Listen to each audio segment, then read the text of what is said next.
दोस्तों व्हाट्सएप की शुरुआत 2009 में जॉन कॉम और ब्रायन एक्टन ने की थी। ब्रायन एक्टन जो कि याहू कंपनी में एक इंजीनियर थे, जॉन कॉम वो कंपनी में काम करने वाले एक आदमी थे। दोस्तों जो जॉन कॉम है वो बहुत ही गरीब घर में पैदा हुए थे। यूक्रेन के छोटे से गांव में वो पैदा हुए थे। उनके पापा एक कंस्ट्रक्शन कंपनी में काम करते थे जो कि स्कूल और हॉस्पिटल वगैरह बनाते थे। इन दोनों की मुलाकात कैसे होती? इन दोनों की मुलाकात होती है याहू के एक ऑफिस में। तो ब्रायन एक्टन कहते हैं कि जब मैंने जॉन कॉम को पहली बार देखा था तो मैंने देखा कि वो बहुत ही मेहनती और बहुत ही कर्मठ इंसान थे, और वहीं से उनकी दोस्ती शुरू हो जाती है। लगभग 10 साल याहू में काम करने के बाद उन दोनों ने नौकरी छोड़ने का प्रस्ताव रखा। 2007 में दोनों ने नौकरी छोड़ दी और दुनिया घूमने का प्रस्ताव रखा। व्हाट्सएप जैसी ऐप को बनाने का आइडिया कैसा है? यह आइडिया आया था जॉन कॉम। जॉन कॉम कहते हैं कि क्यों ना हम एक ऐसी ऐप बनाते हैं जो फ्री में निःशुल्क मैसेज भेज सके और उसके पैसे भी ना लगे। हम ये बता सके कि अभी हम क्या कर रहे हैं। पहले तो ब्रायन एक्टन को थोड़ा सा अजीब सा लगता है, फिर वो राजी हो जाता है और दोनों इस मिशन में अपनी जीत जान से लग जाते हैं और वो ऐप बना भी देते क्योंकि उनको कोडिंग करना बहुत ही अच्छे तरीके से आता था। अब मुसीबत कहाँ है? मुसीबत यहाँ थी। ऐप बनकर तैयार तो हो गया था लेकिन उसमें दिक्कतें कम नहीं थी। सबसे पहले तो जब व्हाट्सएप में रजिस्ट्रेशन के समय नंबर डालना होता था, जो ओटीपी आता था उसके पैसे कॉम के बैंक अकाउंट से कट जाते, क्योंकि ओटीपी का जिम्मा किसी दूसरी कंपनी को दिया गया था। दूसरी समस्या यह थी कि इसमें कभी मैसेज आता कभी नहीं आता।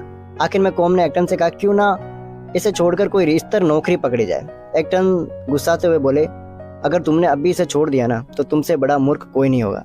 कुछ महीने अभी हमें इसे और देना चाहिए। इस समय व्हाट्सएप में कोई खास प्रगति नहीं हो रही थी और दोनों का बैंक अकाउंट भी खाली हो चुका था। अब दोनों को नौकरी की तलाश थी। कॉम और एक्टन सबसे पहले फेसबुक के हेड ऑफिस जाते हैं लेकिन वहां से उन्हें वापस कर दिया जाता है। फिर दोनों ट्विटर के हेड ऑफिस जाते हैं, वहां से भी उन्हें बाहर निकाल दिया जाता है। अब तक नौकरी का मौका हाथ से निकल चुका था और व्हाट्सएप का काम भी आधा ही हुआ था। दोस्तों ब्रायन एक्टन और जॉन कॉम काफी परेशान हो गए थे। ब्रायन एक्टन जॉन कॉम को बोलते हैं कि क्यों ना हम हमारे दोस्तों के पास जाए जो कि याहू कंपनी में काम करते हैं, उनको प्रोजेक्ट बताएं और उनसे कुछ हेल्प मांगते हैं। दोनों उनके पास जाते हैं, उनके दोस्तों के पास, और वहां पर उनको कुछ पैसों की फंडिंग भी मिलती है और वहां से वापस काम करना शुरू कर देते हैं। 2010 की शुरुआत से 2014 तक व्हाट्सएप की वृद्धि असामान्य रूप से बढ़ने लगी। 2014 के अगस्त महीने तक व्हाट्सएप ऐप के मंथली यूजर 60 करोड़ हो चुके थे। इस वक्त लोग इस ऐप से इतनी तेजी से जुड़ रहे थे कि इस बात को इसी से समझा जा सकता है कि हर महीने लगभग 2.5 करोड़ नए एक्टिव यूजर व्हाट्सएप ऐप से जुड़ रहे थे।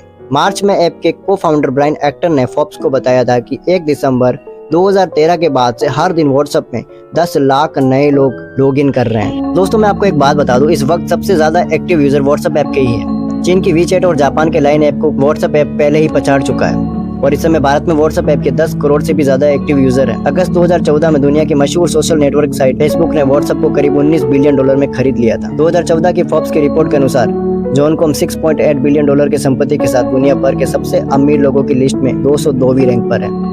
दोस्तों वही ब्रायन एक्टन $3 बिलियन की संपत्ति के साथ 551वीं रैंक पर है। ये वही दो दोस्त हैं जो पैसों की कमी के चलते एक वक्त व्हाट्सएप ऐप का काम छोड़कर दूसरी नौकरी करने की सोच रहे थे।